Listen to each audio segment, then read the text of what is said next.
Hello guys. मैंने सोचा आप लोग के लिए मई 2022 में जो डीटी में एमसीक्यूज़ आए थे तो मैं शेयर करता हूँ। तो ये जो भी एमसीक्यूज़ हैं सारे मेमोरी बेस्ड है। इसमें मे भी थोड़ा बहुत चेंजेस भी हो सकते हैं, बट मैंने अपनी तरफ से बेस्ट दिया है कि आप लोग को एक एक प्रॉपर आंसर्स दे पाऊँ। तो आज मैं आप लोग के सामने एमसीक्यूज़ सारे डिस्कस करता हूँ। तो ये सबसे पहले ये मैं आपको बता देता हूँ। टोटल 17 एमसीक्यूज़ आए थे, जिसमें 2 केस स्टडीज़ बेस्ड थे और बाकी सारे इंडिविजुअल्स थे। तो जो पहला केस स्टडी आया था वो आया था आपका स्लम सेल से, जो कि बहुत ही इंपॉर्टेंट टॉपिक था। स्लम सेल से आपके टोटल 4 एमसीक्यूज़ आए थे। पहली केस स्टडी उस पर बेस्ड थी, जिसमें पहला एमसीक्यू था, जिसमें कि ये पहला क्वेश्चन था। इसमें पहला एमसीक्यू था, what will be the fair value of consideration of capital gain. इसका आंसर है 29,63,000। और फिर उसके बाद था कॉस्ट ऑफ एक्विजिशन, जिसका आंसर 3,60,000। और फिर उसके बाद आपको कैपिटल गेन कैलकुलेट करना था, जो कि आपका करेक्ट आंसर था 26,03,000। और फिर उसके बाद एक क्वेश्चन आया था, ये what will be treatment of unabsorbed depreciation brought forward loss. इसका ऑप्शन डी था, ट्रांसफर ही कैरी फॉरवर्ड करता है ब्रॉट फॉरवर्ड लॉस और अनअब्जॉर्ब्ड डेप्रिसिएशन। बट मैं आपको बता दूँ, इसका जो आंसर है, इसके लिए मैंने गूगल किया था, इसके लिए मैं श्योर नहीं हूँ। मैं ये मार्क करके आया था और मे भी यही आंसर है जो मैंने गूगल से लिया है। तो इसका मुझे बुक में भी कहीं नहीं मिला था आंसर। और फिर इसके बाद सेकंड केस स्टडी आई थी, जिसके अंदर 3 एमसीक्यूज़ थे। एक था आपका कैश बेसिस पे कुछ कैश है, जिसमें कैश सीज किया गया था। तो इसके मुझे ऑप्शंस याद नहीं है। और फिर इसमें दूसरा स्टॉक सीज किया गया था, तो उस पर बताना था कि सही है गलत है कुछ ऐसा। तो उसमें ऑप्शन वाला था, stock can not be seized, और स्टॉक सीज नहीं किया जा सकता है। मुझे सारे इसके भी ऑप्शन नहीं याद है। और इसी में एक एमसीक्यू और था जो मुझे बिल्कुल रिमेंबर नहीं आ रहा कि कौन सा एमसीक्यू था।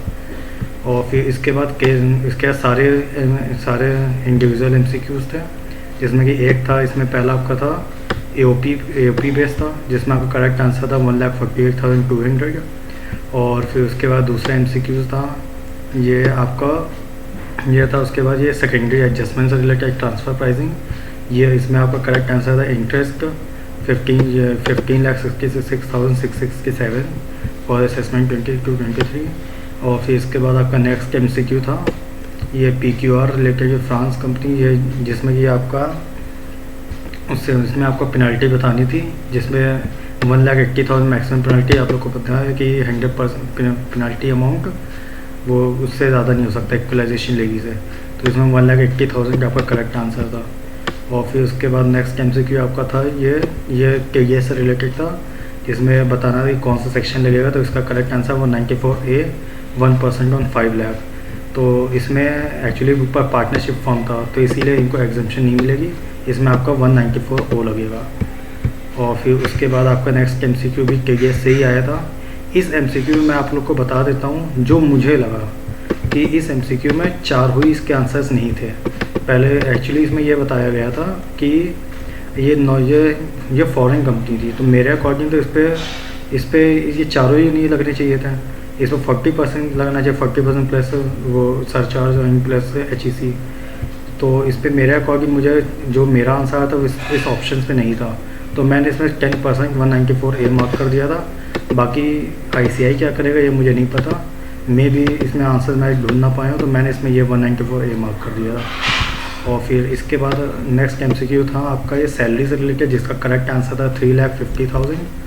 एंड देन इसके बाद उसके बाद एमसीक्यू आया था आप लोग का, ये आया था रेजिडेंट, ये आप लोग का ये एमसीक्यू आया था रेंटल इनकम से रिलेटेड, कि इसमें एडवांस टैक्स लिया जाएगा कि नहीं लिया जाएगा। तो इसका ऑप्शन 2 था कि 10,000 से कम अगर लायबिलिटी होती है तो एडवांस टैक्स नहीं लिया जाता है।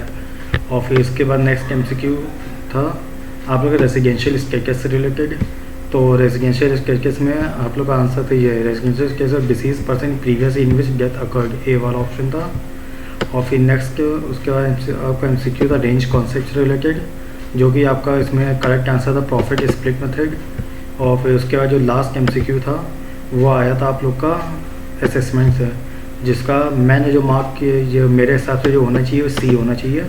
60 days from the date of last authorization for search were executed. But इसका मुझे करेक्ट आंसर एकदम प्रॉपर मिल नहीं पाया है। मेरे अकॉर्डिंग इसका C होना चाहिए, तो मे भी एक बार आप लोग कंफर्म कर लीजिएगा। तो इसका मैं आप लोग श्योरिटी नहीं बता सकता हूँ, मेरे अकॉर्डिंग इसका आंसर C है।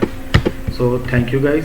अगर आप लोगों को वीडियो हेल्पफुल लगी तो प्लीज़ लाइक कर लीजिएगा, शेयर कर लीजिएगा, सब्सक्राइब कर लीजिएगा और कमेंट कर दिएगा कि कैसी लगी आप लोग को। Thank you.